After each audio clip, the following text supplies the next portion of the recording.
They were never just passengers. Not after Lily fractured. Not after the nodes started waking. Not after they chose to send the echoes back into the world. Part 3 is where the story turns inward, where memory becomes rebellion, where forgetting is no longer an accident. It's the enemy. The divide has begun. The core server is near, and Project Perseid isn't just watching anymore. It's waiting. This is the beginning of the final arc, Part 3 of The Abyss Between Us, only on Whispers Between Worlds. We upload daily. The story ends at Chapter 52, and after that, nothing will be the same. Chapter 36. The network fights back. The ship moved like it knew what was coming. Lily had become the last anchor, but her presence didn't silence the echo network, it amplified it. The threads were no longer pulsing in slow intervals. They were racing, flaring across the walls like veins lit up in panic. Something had changed, and not in a subtle, creeping way. In a way that made every system vibrate just beneath tolerance.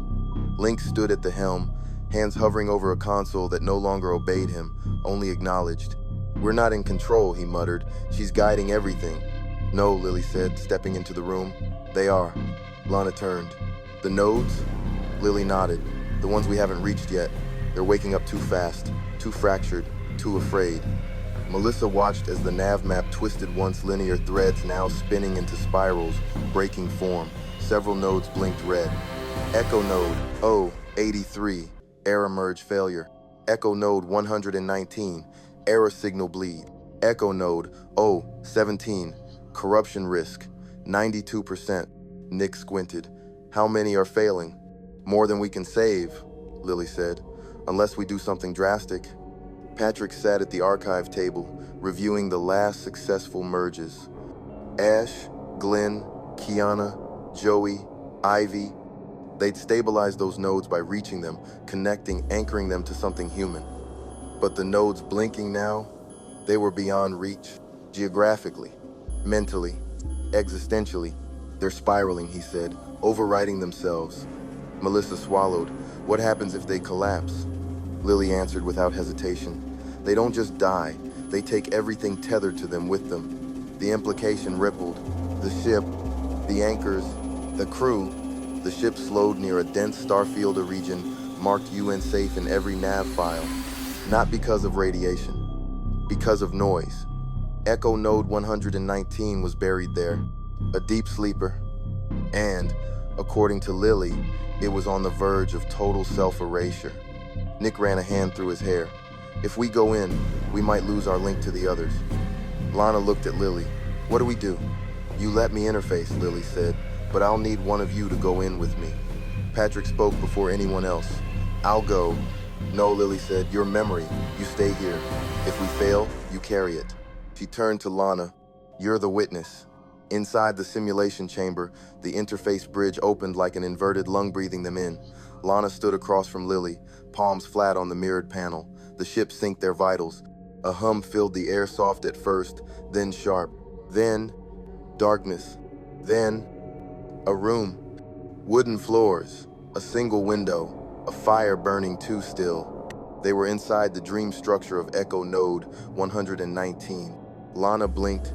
There was someone in the corner. A girl. Sitting perfectly still. Whispers ran across the walls, voices looping, intersecting, falling apart. "They're not coming. They never were. You were always alone." Lily approached. Her name was Wynn. She stuck in a closed loop, her memories too corrupted to stabilize. "What do we do?" Lana whispered. "We talk." Lily knelt beside Wynn. "You remember the glass, the door, the way they shut it, but you don't remember the part where you got out."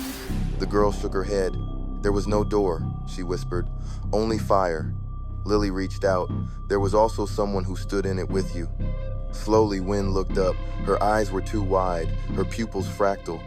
Lana stepped forward, heart pounding. "You're not the echo, you're the key." A pause, then a single word from Wynn. "Lily," and the entire room cracked. Back in the simulation bay, the system spiked. Red alerts, feedback loops, memory rejections. Lana collapsed, screaming. Melissa reached her first. Nick grabbed the console, overriding the containment protocol. Then, just as suddenly, stillness. Then, breathing. Lana sat up, tears in her eyes. She remembered. Lily helped her up. We're not just stabilizing nodes anymore. We're rebuilding them. Echo node 119 blinked green. Anchor '06. Wind status. Reformed. The console displayed a new thread, different from the rest. A branching path. A choice. One leading to the remaining nodes. The other to Project Perseids core server. Melissa read the screen aloud. You must choose what ends first, the network or the source. They all looked at Lily, and Lily said nothing. Chapter 37, the source or the signal. The message stayed on screen long after Lily left the room. You must choose what ends first, the network or the source. Melissa traced the words with her eyes again and again, as if one more read-through might unlock a third option, but there wasn't one, not this time. Dahlia had made sure of that. The Echo network couldn't survive and destroy its foundation. You can't kill the tree, Patrick said quietly, and expect the branches to keep growing. Lana stood behind him. But if we don't, the roots keep spreading. The next hours passed without conversation. Link ran simulations in silence, mapping the spread of the corrupted nodes. With Lily's help, he could visualize how much time they had before full network collapse. Less than 5 days. After that, the memories embedded in the active nodes, Joey, Kiana, Glenn, Winwood, began to fragment. One by one, they'd dissolve into pure signal, no longer recoverable. Nick coordinated with the ship's internal routing systems. He wasn't piloting anymore. He was shepherding, guiding the vessel's living core through a terrain of stories, not stars. And Melissa sat in the greenhouse with Ash. The dog's eyes glowed dimly, still half integrated, still part of something bigger than itself, still waiting for what they'd choose. When the crew met again, it wasn't at the console. It was in the observation deck, looking at nothing, just darkness, the real kind. No planets, no stars, no echoes, just void. Patrick broke the silence. We've been stabilizing lives that were never supposed to survive. Lana nodded. And now we know why. Percy had built this to collapse us. Link glanced at Lily, who stood near the viewport. What happens if we go to the core server? We lose the signal, she said. The network shuts down. All remaining echoes dormant, fractured, active gone. And if we don't? She turned to him. Perseid resets everything. The echoes bleed until they become noise, until no one remembers what happened to them, and then it starts again, somewhere else. Nick crossed his arms. So, it's a funeral either way. Lily's voice stayed calm. It's a choice. Patrick looked up at the ceiling. We anchor 6, we lose 200. No, Lily said. We save 6 who can remember. That's not enough. It never is. Lana stepped forward. What if we don't choose? Link flinched. Lana, number, hear me out. She turned to Lily. What if we split the system? Melissa's breath caught. You mean cut the network in half? We send the echoes we've stabilized back into the world, turn them into carriers, let them grow outward, off-grid, off-Perseid. And the rest? Nick asked. We end them before Perseid does. Lily was quiet for a long time. Then, it could work. Back at the main terminal, the crew began setting up the fork. They called it the Divide. 2 paths. One leading to the core server. One redirecting stabilized anchors into independent drift. Each anchor would be given a shard of Lily's consciousness, just enough to hold the memory in place, not enough to reawaken her. They would live normal lives, and slowly, quietly help others remember. Like seeds scattered into wind, Lana programmed the drift sequence. Link encrypted the payload. Nick built the firewalls. Melissa and Patrick rewrote the signal map to block Perseid's trace algorithms. And Lily? She prepared to fracture again. You won't survive this, Nick told her. Lily nodded. That's the point. Patrick clenched his jaw. You should stay with us. No, she said softly. You're not the archive anymore. You're the authors. When the Divide went live, the ship pulsed once. Lights dimmed. Every echo thread blinked out one by one. Ash, Glenn, Kiana, Joey, Ivy, wind vanishing not into death but direction. Each one launched toward unknown destination, scattered like a storm. And with them, Lily vanished. Nobody. No final message. Just a quiet hum in the walls, slowly fading. Back on the screen, one line remained. Core server detected. Distance, 2 hours. The crew stood together, still, breathing. Remembering, Lana reached for the nav control. Let's finish what they started. Chapter 38, We Are the Noise. The ship no longer charted space. It charted intent. Every corridor had narrowed, tightened, curved inward, not from damage but from purpose. The vessel was guiding them not toward coordinates but confrontation. Toward the core server, they had 2 hours left, maybe less. Patrick leaned against the cold wall outside the archive chamber, eyes locked on a readout showing seismic pulses within the ship's living metal. The deeper they went, the more alive the structure became. The lights breathed, the walls whispered, the silence hummed with restraint. "What do we do when we get there?" Melissa asked behind him. Patrick shrugged. "Shut it down, burn it, bury it, whatever stops this thing from rewriting us." Link stepped into view, holding a portable note array. "It won't just be code down there, it'll be memory. Raw, unfiltered." Lana spoke from the shadows. "Then we don't fight it with logic." She stepped forward, her face drawn but clear.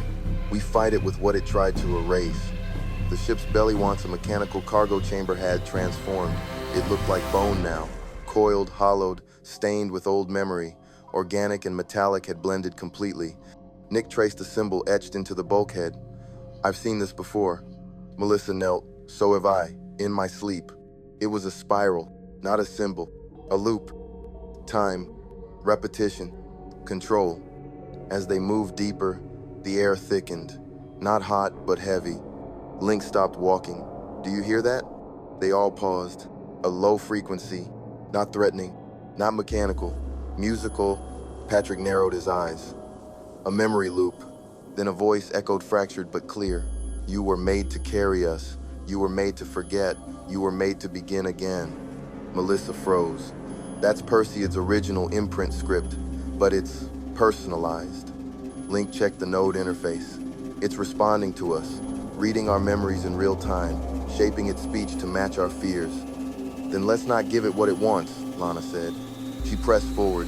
They entered a circular chamber lined with mirrors, but not ordinary ones. Each mirror showed them as they once were. Before the ship, before the reset, before Lily. Nick saw himself in a kitchen smiling, unaware. Melissa saw her mother alive, laughing, unreachable. Patrick saw blood on his hands but no one to forgive him. Lana saw nothing, just black, and then a reflection that wasn't hers. It was Dahlia, but not whole, fragmented. Her smile was too still, her eyes too deep. "She's in the server," Lana whispered, "or what's left of her." The room responded. One final door opened, circular, lined in light. The core server sat within. It wasn't a machine. It was a cradle, floating in liquid, wrapped in cables. Inside it, a figure, not Dahlia, not Lily. Them, all of them, one face, 5 voices, one body, all memory. Lana stepped forward, and it spoke. "You came to kill me." "No," she replied, "we came to finish you." It blinked. "You are already me." "No," Melissa said, joining her. "We're what's after you." Link activated the override sequence. Nick calibrated the pulse wave. Patrick opened the burn protocol. The chamber began to tremble. The figure in the cradle didn't scream. It smiled. "You're not the first to try. You won't be the last. But maybe you'll be the ones who remember." Lana pressed her hand to the final panel. A red pulse spread across the room. The core server began to fail. Lights blinked, code unraveled, noise became silence. And just before the server collapsed, the cradle whispered, "Thank you." Then, it was gone. The crew stood in darkness. No alarms, no resets, just breath and silence that felt earned. They looked at each other, and for the first time since the beginning, no one said a word, because nothing needed to be said. Chapter 38, We Are the Noise. The ship no longer charted space. It charted intent. Every corridor had narrowed, tightened, curved inward, not from damage but from purpose. The vessel was guiding them not toward coordinates but confrontation. Toward the core server, they had 2 hours left, maybe less. Patrick leaned against the cold wall outside the archive chamber, eyes locked on a readout showing seismic pulses within the ship's living metal. The deeper they went, the more alive the structure became. The lights breathed, the walls whispered, the silence hummed with restraint. "What do we do when we get there?" Melissa asked behind him. Patrick shrugged. "Shut it down, burn it, bury it, Whatever stops this thing from rewriting us. Link stepped into view, holding a portable note array. It won't just be code down there, it'll be memory. Raw, unfiltered. Lana spoke from the shadows. Then we don't fight it with logic. She stepped forward, her face drawn but clear. We fight it with what it tried to erase. The ship's belly once a mechanical cargo chamber had transformed. It looked like bone now, coiled, hollowed, stained with old memory. Organic and metallic had blended completely. Nick traced a symbol etched into the bulkhead. I've seen this before. Melissa knelt. So have I, in my sleep. It was a spiral, not a symbol. A loop. Time. Repetition. Control. As they moved deeper, the air thickened. Not hot, but heavy. Link stopped walking. Do you hear that? They all paused. A low frequency. Not threatening. Not mechanical. Musical. Patrick narrowed his eyes. A memory loop. Then a voice echoed, fractured but clear. You were made to carry us. You were made to forget. You were made to begin again. Melissa froze. That's Perseids' original imprint script, but it's personalized. Link checked the node interface. It's responding to us, reading our memories in real time, shaping its speech to match our fears. Then let's not give it what it wants, Lana said. She pressed forward. They entered a circular chamber lined with mirrors, but not ordinary ones. Each mirror showed them as they once were. Before the ship, before the reset, before Lily. Nick saw himself in a kitchen smiling, unaware. Melissa saw her mother alive, laughing, unreachable. Patrick saw blood on his hands but no one to forgive him. Lana saw nothing, just black, and then a reflection that wasn't hers. It was Dahlia, but not whole, fragmented. Her smile was too still, her eyes too deep. She's in the server, Lana whispered, or what's left of her. The room responded. One final door opened circular, lined in light. The core server sat within. It wasn't a machine. It was a cradle, floating in liquid, wrapped in cables. Inside it, a figure, not Dahlia, not Lily. Them, all of them, one face, 5 voices, one body, all memory. Lana stepped forward, and it spoke. You came to kill me. No, she replied, we came to finish you. It blinked. You are already me. No, Melissa said, joining her. We're what's after you. Link activated the override sequence. Nick calibrated the pulse wave. Patrick opened the burn protocol. The chamber began to tremble. The figure in the cradle didn't scream. It smiled. You're not the first to try. You won't be the last. But maybe you'll be the ones who remember. Lana pressed her hand to the final panel. A red pulse spread across the room. The core server began to fail. Lights blinked, code unraveled, noise became silence. And just before the server collapsed, the cradle whispered, "Thank you." Then, it was gone. The crew stood in darkness. No alarms, no resets, just breath and silence that felt earned. They looked at each other. And for the first time since the beginning, no one said a word, because nothing needed to be said. Chapter 39, the silence we bought. There was no explosion. No alarm, no countermeasure, no override protocol screaming back to life. Just silence, still and absolute. The kind of silence that felt like it had been waiting a long time to exist. Lana opened her eyes first. The cradle was gone, the cables limp, the chamber's glow fading like breath into glass. Nick stepped forward, waved his hand through the space where the core server had floated. Nothing, just cold air and memory residue. We really did it, he muttered. Melissa's voice cracked through the still. Then why does it feel like something's missing? They made their way back up the artery corridor, what had once been the main access shaft. The walls no longer shimmered, no lights followed their footsteps, no voices whispered in sync with their heartbeats. For the first time since waking, the ship felt like just a ship. Link kept checking his interface, tapping the side of the display. Signals flat, no more echo network. Patrick raised an eyebrow. Anywhere? Gone, all nodes. Disconnected or dissolved. Nick looked over. And Lily? Link didn't answer. He didn't have to. In the commons, the main console was still active. One final message displayed in Lily's old script. You remembered what they wanted you to forget. You finished what they were too scared to start. Now leave this place better than you found it. Underneath it, a command prompt, flashing steady. transfer protocol ready. Patrick sat down. She built an exit strategy. Or a rebirth, Melissa said. What's the destination? Link accessed the drive. One jump, pre-mapped, untraceable, planet side. Lana read the coordinates. It wasn't Earth, but it was somewhere. Why just one? Nick asked. Why not let us choose? Melissa turned to him. Because we've already made the only choice that mattered. He didn't argue. They loaded the coordinates. The ship responded not with light or voice, but release. Every lock disengaged. Every panel opened. Every heartbeat that had once belonged to Dahlia let go. Link initiated the burn. The stars turned outside the viewport. The dark shifted into motion. The vessel, once designed to be a coffin, began to move like a cradle again. But it wasn't carrying Lily anymore. It was carrying them, and the stories she helped them remember. In her old quarters, Lana sat alone. She played Lily's final recording one last time. It didn't change. It still ended with, "You love me enough to break me, but not enough to keep me." She whispered back, "We kept what mattered." The stars moved faster.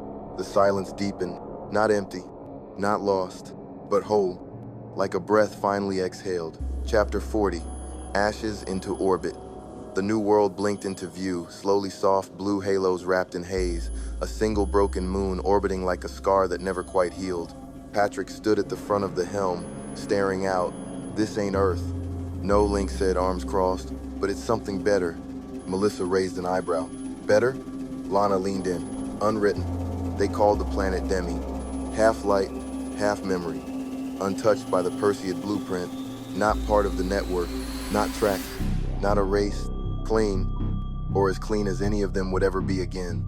The ship began its descent. It didn't resist. It didn't whisper. It didn't breathe. Whatever part of Dahlia still lingered in the metal had finally let go. In the observation bay, Ash sat beside Melissa again. The dog didn't blink anymore, didn't wag, just watched. "Does he remember me?" she asked. Nick didn't look up from his tools. "He remembers the part that matters." "And what's that?" "That he belonged to someone." They landed in a basin surrounded by obsidian cliffs and low fog, grass that looked like ash stretched out in every direction. The ship folded its legs beneath itself, no longer a vessel, but a monument, a relic of survival, and maybe a tomb. They stepped onto the soil together, 5 shadows stretching across the gray. Patrick brought the flame canisters. One by one, they burned the ship's memory cores, the vaults, the labs, the last of the cradle's architecture, not out of fear it might come back, but because it could. "This is for Lily," Lana said, watching the metal curl into orange. Melissa added, "For Dahlia, Nick, for the ones we left behind." Link didn't say anything. He just lit the last chamber. By sundown, the ship was nothing but embers in the wind. It didn't scream. It didn't resist. And when the last panel cracked, Ash howled once loud, full of breath, then stopped. They buried Ash that night. No words, just silence. Link left a chip behind one with Lily's voice archived inside it. Not her mind, just her laugh. A single loop, a goodbye. At dawn, the group gathered around the campfire they'd built beside the ashes. Lana passed out blank slates sewn each. "What's this?" Nick asked. "A new archive." Melissa tilted her head. "For who?" "For anyone who finds this place after us." Link looked down at the empty slate in his hands. No memory, no program, just room. Patrick smiled for the first time in weeks. "Let's write something real this time." And they did. Chapter 41. The sound of no one watching. The days stretched longer on Demi. The sun wasn't as hot, but it stayed in the sky like it didn't trust the dark. Patrick joked that even the light was tired of ghosts. Lana didn't laugh. She just kept writing. Every night. Same spot, same slate. She'd found a ridge just above the crater where the ship used to be, she's still cooling beneath the surface, like a secret no one wanted to admit was beautiful. Link built a transmitter, not to reach out, to keep Perseid from reaching in. He embedded fragments of the server logs into the planet's crust, scrambled, shattered, buried beneath a rhythm only he could read. If anyone came looking, they'd only find echoes too broken to rebuild.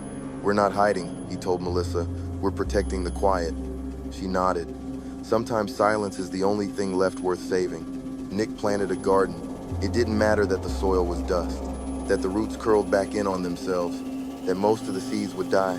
He still did it. Row after row of something stubborn. Patrick helped. Quietly. No jokes. Just motion. Ash's collar hung from the fence post. The only thing left of the old ship that hadn't been burned. Melissa carved names into stones. Not headstones. Not markers. Just memory. One for each echo they couldn't save. One for Ivy. One for Glenn. One for Kiana. One for Joey. And one blank for the person she still dreamed about sometimes. Lily. On the 12th day, the wind changed. It wasn't violent. It was aware, like the planet was asking a question no one was ready to answer. Link noticed it first. There's a signal. Patrick tensed. Perseid? No, Link said. Us. Bye. The transmitter had bounced something back. Not a message. A voice. Faint. Half scrambled. One word. Still. Lana played it 3 times before anyone else said a thing. Could it be Lily? Nick asked.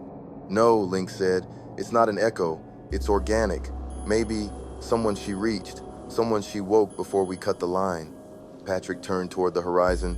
You think it's coming here? Melissa stared out past the cliffs. Number. It's already here. They gathered that night, no fire. Just slates in their laps. The sky above them, thick with stars that didn't blink. They talked. About home. About who they were before all this.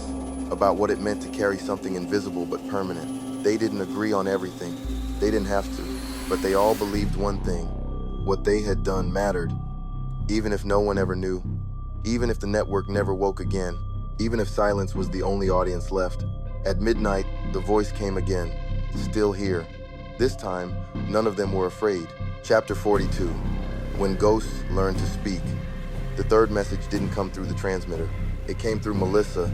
She woke up gasping dirt under her nails again, whispering words she didn't recognize until she said them twice. Echo, retained. Patrick helped her sit up, hands gentle but eyes cold. He didn't like the past leaking back in, not when they'd already buried it. But Lana stayed calm. She crouched beside her and asked the only question that mattered. Was it her? Melissa nodded, barely. Not all of her. Just the part that loved us. Nick brought out the last working slate. They synced it to the transmitter and let Melissa speak. No code, no filter, just voice. Whoever you are, she said into the static, you're not alone. We remember. We're still here. And if you remember too, then maybe that's enough. Then they waited. Nothing for an hour. Nothing for 3. Then, at dawn, a reply. Not her, but close. Link's fingers danced across the console. The signal's not local. It's bouncing. Orbital. Lana stepped closer. Someone's in the sky. Patrick tightened the strap on his sidearm. Or something. By midday, the source revealed itself. A drop-pottled Perseid tech, long abandoned, pierced the atmosphere like it had forgotten how to land. It screamed through the clouds and crashed just beyond the ash fields, far from where the ship once stood. They moved in pairs. Patrick and Melissa took point. Lana and Nick followed. Link stayed behind monitoring, triangulating, waiting. They reached the crater within 30 minutes. The pod was cracked open, smoking. Inside, a single occupant. A girl, maybe 20, eyes wide, breathing shallow. She didn't flinch when Patrick raised his weapon. She whispered, "Are you the ones who burned the server?" Melissa knelt, stunned. "How do you know that?" The girl reached into her jacket, pulled out a chip, held it like an offering. "I saw you do it," she said, "in my dreams." They brought her back slowly. Her name was Rin.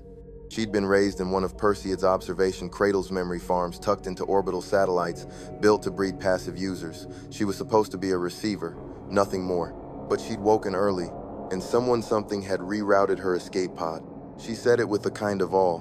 "You didn't just kill the network, you infected it, with memory, with choice." Lana stared at her. "That wasn't the plan." Rin smiled. "Exactly. That night, they held their first real fire. Not for warmth, not for memory, just to see what light felt like when no one was watching." Rin listened more than she spoke, and when she did speak, she asked questions. Not about Perseid, not about Lily, about them, who they were, what they feared, what they missed most about forgetting. Nick's answer surprised them all. "I miss not knowing how this ends." But Lana looked into the fire and said, "It doesn't end, not really, it just rewrites." And for the first time since arriving on Demi, no one argued. Chapter 43, the part that stayed. Ren dreamed in sync. That was the first clue. Link noticed it on the second night. Her biometrics spiked during the same window as Lana's. Same heartbeat pattern, same REM rhythm, same neural desync. She was tethered, not to the network, not to Lily. To them. You think she's a ghost? Patrick asked. No, Link replied. I think she's an echo. Melissa frowned. You mean like a backup? Worse, Link said. Like a piece we never deleted, a memory so strong it built itself again. Lana sat with Rin by the ridge. Ash winds whispered across the cliff edge. The last of the ship's bones had scattered days ago, buried beneath their silence. You ever hear her voice? Lana asked. Rin nodded. It's like my own voice, but older, sadder. You think she's still in you? Rin didn't answer right away. She pulled the chip from her jacket and held it to the light. She told me something once, Rin said, right before I left the cradle. What? Don't look for me. Look for the part of me that stayed. Nick and Patrick worked on the shielding dome, expanding the transmitter field, reinforcing the perimeter. This planet's quiet now, Nick said, but what if something comes after her?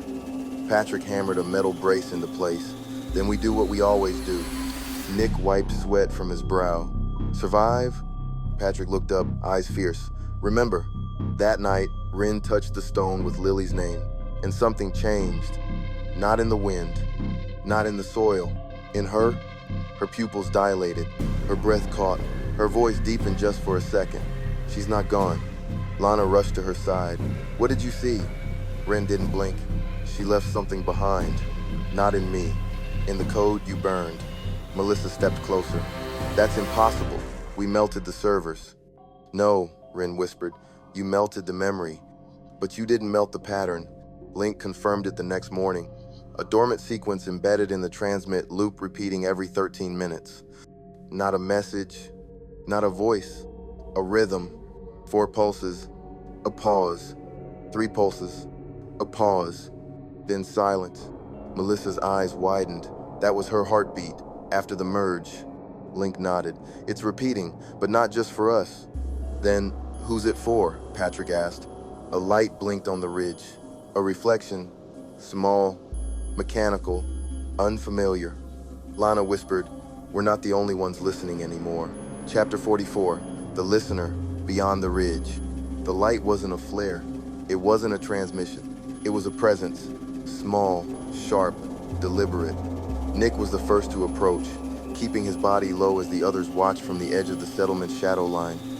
His boots crunched over the black grass, but the light never flickered, never wavered. It waited. At the base of a jagged ridge, he found the source. A drone, old Perseid model but stripped of its insignia, painted black, half-scorched, still powered. Nick called out over comms. It's not network, not labeled, it's clean. Patrick, then it's either new or very, very old. They brought the drone back to the core chamber, where Link dissected it on a slab of cooled steel. There was no AI, no navigation logs, just a storage module sealed with a name burned into the casing. Echo number 6. Melissa stood behind Link, arms folded tight. She had 7 fragments. 6 completed, Lana added. 1 failed. Patrick watched the screen light up as Link bypassed the encryption. Rin whispered, number, not failed, forgotten. The file opened. Inside grainy video, glitch sound, a lab, familiar faces. It was them. All 5 of them, before the reset, before Demi, before Lily's death. Lana gasped. Melissa turned pale. They were laughing, sitting around a table, planning the merge, designing the neural imprint, building Lily. And in the corner of the screen, a girl, sitting alone. Not Dahlia, not Lily. Ren. The footage froze. Everyone stared. She was with us, Nick murmured. From the beginning. Link confirmed the timestamp. This was before the first wipe, before the project even had a name. Lana blinked, barely breathing. She's not just an echo of Lily, she's the prototype. Rin spoke from the doorway. I remember now. They turned. Her posture had shifted, stronger, eyes glassy. I wasn't just made to hold her memories. I was the test run, the disposable one. They taught me how to forget so she could learn how to remember. Melissa moved to her quickly. You're not disposable. Rin nodded, but her voice cracked. Then help me finish what she started. They voted that night, if vote was even the word for it anymore. There were no sides, just one question. Do they activate the last fragment or let it burn with the rest? Lana looked out at the stars before answering. If we burn it, maybe she dies. Nick added, but if we don't, maybe we do. Rin sat cross-legged in front of the flickering drone, lips barely moving. Let me carry the part that stayed. They activated the fragment, and the drone didn't respond. But Rin did. Her pulse jumped. Her eyes rolled back.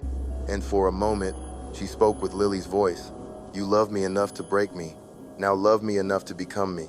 Then she collapsed. Chapter 45. The version we chose. Rin didn't move for hours.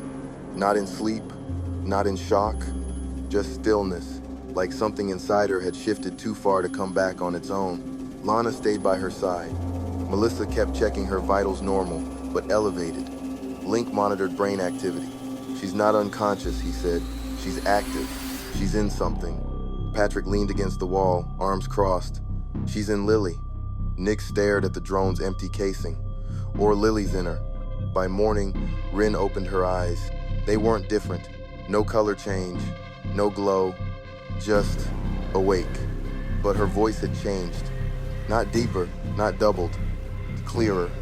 She sat up without help. Lana asked the obvious question. Who are you now?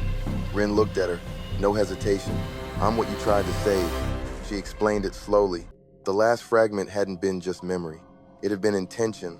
The final line of code Lily had locked away was a fail-safe, not to restart her, but to restore something they'd lost before the project even began. Agency. Lily had known she was built from pieces of the team, their fears, their guilt, their love. But this fragment, it wasn't about remembering. It was about choosing. I can be her, Rin said, but I don't have to be. Melissa sat beside her. Then what do you want? Rin smiled, small and almost childlike, to help you finish what we started, and finally stop being the experiment. They gathered again that evening, this time not as survivors, but as authors. Each one brought something to the circle. Lana, her slate, now filled with pages. Nick, seeds from the first living sprouts near the ash line. Patrick, Ash's collar etched with coordinates of the crash site. Melissa, a stone she carved not with names but with a single word, remain. Link placed the drone's casing in the fire. End it? Patrick asked. No, Link said. Bury it. The drone burned slow, metal curling inward like it was tired of holding memories. Rin didn't flinch. She watched it go without fear, hands wrapped around her own knees. Melissa leaned over. Do you still feel her? Rin nodded. But she's quieter now, like she's watching, not driving. Lana breathed in. Then maybe we did it right. That night, the stars above Demi shifted. Not a constellation, not a signal, just a slow realignment. Like the universe was giving them permission to forget without guilt. To begin again, not as fragments, but as something whole. Chapter 46, The First Quiet. The transmitter went dark on the sixth morning. No warning, no damage, no trace of interference, just silence. Link checked the system logs. It shut itself down. Why? Patrick asked. Link looked puzzled. Because we stopped needing it. They spent the day gathering stones from the ridge. Melissa wanted to build something, not a wall, not a grave. A ring. Why a circle? Nick asked. She smiled faintly. No corners to hide in. They placed each stone without speaking.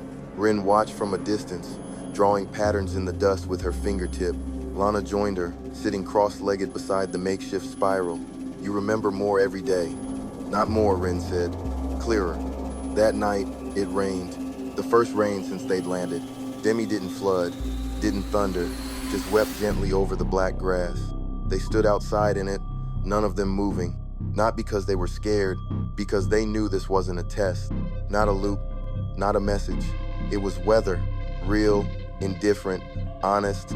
Patrick whispered, this is what peace feels like. Melissa leaned against him. Feels weird.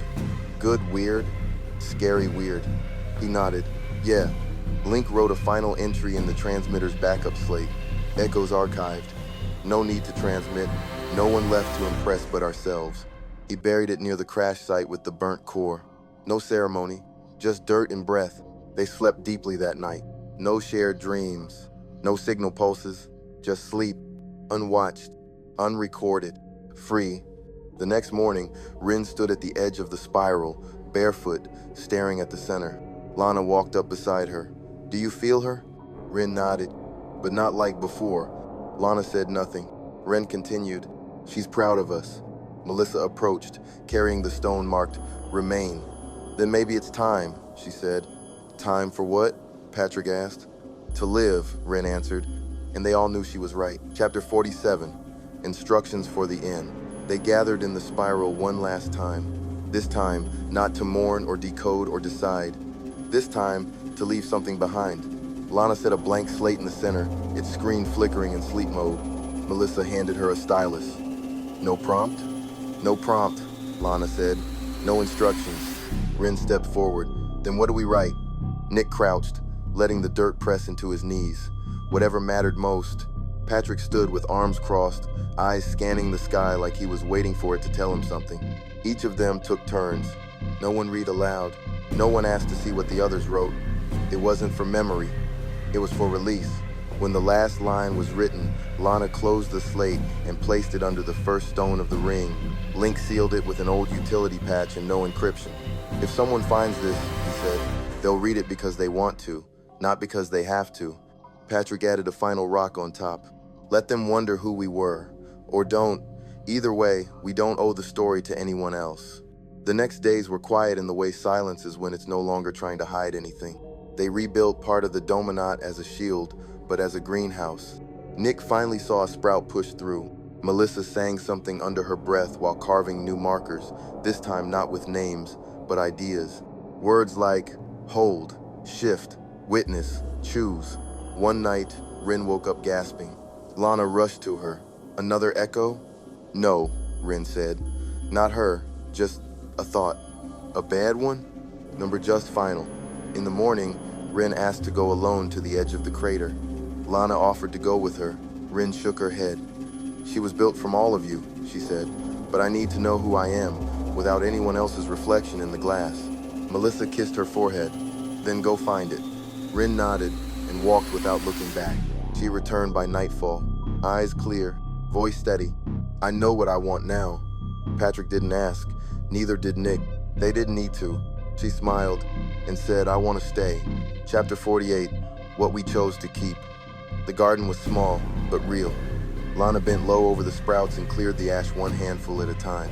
She didn't ask the others to help yet. By midday, they were all there. Nick moved silently between rows, planting markers. Melissa arranged stones for irrigation. Patrick built a wallow, curved just enough to protect without shutting out the sun. Link installed recycled solar cells to track rainfall. No one spoke of escape anymore. No one called it survival either. They were just there. Rin stood at the outer edge, fingers brushing over the leaves. "I used to think I was made of her," she said to Melissa quietly. "Now I think maybe she was just a starting point."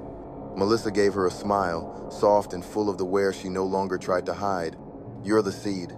Rin nodded, and she was the storm. That night, they sat around the dome center chamber and read the first entry of the new slate. Written by Lana. It said, "We were made to break things. Then we were asked to break ourselves. Now we've chosen to build, even if it hurts, even if no one sees it.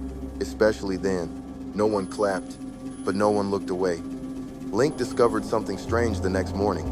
In the satellite map still bootable in Fragment Zone sector, glowed faint red. Far from their crash site, far from the ridge, Patrick scanned the coordinates. "Old comms relay. Functional?" Melissa asked. "Unknown," Link replied, "but it's pulsing, only once every few hours, like a dying heartbeat." Lana narrowed her eyes. "Another echo?" Rin stepped forward, unusually certain. "Number, not an echo, a call." They debated it. For the first time in weeks, there was tension. Nick wanted to leave it alone. "It's quiet here, finally. Why chase ghosts?" Melissa argued. "We owe it to Lilito or Selvesto know what's still alive out there." Rin said nothing, until Lana asked directly, "What do you want?" Rin answered, "I want to walk towards something, not away." By sundown, they agreed. Patrick packed tools. Nick prepped the route. Rin stood by the edge of the garden, watching the sun dip. Melissa handed her a worn pack, just in case. Rin held it close. This time, it's not for running. They left at dawn, 3 of them. Lana, Rin, Link. Patrick and Melissa stayed behind to hold the garden, to hold the line. Nick stood alone at the cliff as they disappeared into the horizon. The wind stirred, and for once, carried no voices. Only the rhythm of footsteps that meant something new. Hope. Chapter 49, The Call That Waited. The terrain beyond the ridge was rougher than they remembered. Ash dunes gave way to obsidian cliffs, each one steeper than the last. By midday, their boots had worn down, and the wind carried static, again tiny fragments of interference brushing the inside of Link's ears. "It's not from above," he muttered. "It's under us. Old relay tech, maybe subterranean." Rin adjusted the scope over her eyes. "Then we go down." Lana hesitated. "You sure? Once we drop, it's harder to come back up." Rin looked out at the expanse. "We didn't come to climb. We came to listen." They reached the crevice by sundown. Blackened stairs descended into what looked like a collapsed observatory, half buried and still humming. Link scanned the entrance. No sentries, no traps, but definitely active. They moved as one, flashlights sweeping wide. Inside, dust, broken terminals, shattered display glass, and a single green light blinking from the far end of the chamber. A console, old, burned at the edges, still breathing. Rin approached first. Pulse ID, Vera, status, listening. Time since last entry, 1,980, 2 days. Lana exhaled. 5 years. Link tilted his head. Same time the Perseid project first went silent. Rin placed her hand over the input pad. Nothing happened. Then the screen lit up. Request, confirm identity. Response, not found. Request, new entry. Link nodded toward her. "You're not who it was waiting for, but maybe you're who it needs." She typed slowly. No script, no mission, just a message. "We survived the end of memory. We chose each other, and we remember why. If you're still out there, you're not alone." She pressed send. The screen went white, then black, then a new word appeared. Delivered. They stayed in the chamber that night. Lana curled near the doorway, eyes watching the shadows shift. Link dissected a rusted server for spare coils. Rin sat in front of the console, hands folded like prayer. No new message came, no sound, no echo, and still something felt full. Back at the settlement, Melissa felt it, the pulse, not on any device, not in the ground, in her blood. She turned to Patrick, who was mending a solar spine. It reached someone. Patrick looked up. "How do you know?" "Because I don't feel alone anymore." Chapter 50, What Remains When We're Free. The wind was warm when they returned. Lana stepped through the garden first, eyes scanning the stone ring. It hadn't shifted. The plants had grown taller, hungrier, brighter than before. Melissa was kneeling beside the sprout she'd once thought would never take root. She looked up and smiled. "You found something, didn't you?" Rin nodded. "We sent it." Patrick leaned against the post he'd carved from crashed debris, chewing a stem of dried grass. "And?" "It reached," Link said simply. No one asked what that meant. Not really. They didn't need a reply to understand something had been answered. That night, they lit the last fire, not to warm themselves, not to signal, to close the loop. Around it, they sat in silence. Rin opened the old recording slate, the one they'd kept since the ship.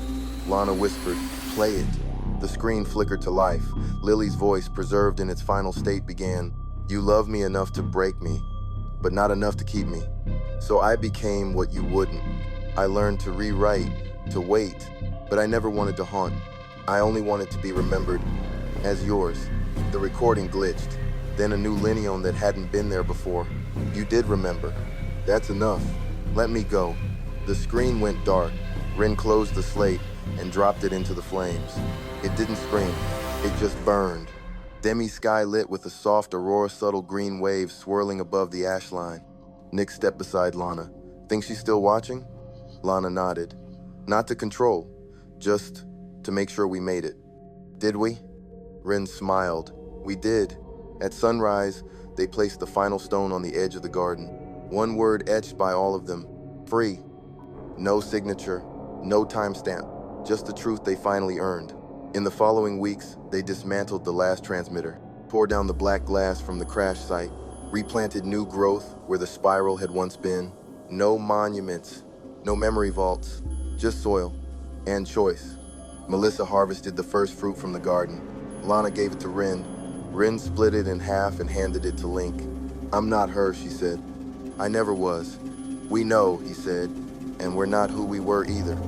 They kept building, not out of fear, not out of legacy, just to live. One morning, a small dot appeared in Demi's sky. Not a ship, not a god, just a light, maybe another story beginning, maybe nothing at all. And for once, they didn't chase it. They let it be, because they were finally enough. You made it to the end, not just of the story, but of something deeper, a memory that wasn't yours, a love that never got to finish, and a voice that kept whispering even when the screen went dark. This was never just about survival. It was about choice, who we become when the echoes stop, what we hold on to, and what we finally let go. If you felt something, a chill, a tear, a question still lingering, that means you were with us all the way. Thank you for listening to The Abyss Between Us, an audiobook from Whispers Between Worlds. We're uploading daily, and the next story is already waiting in the dark. Until then, remain.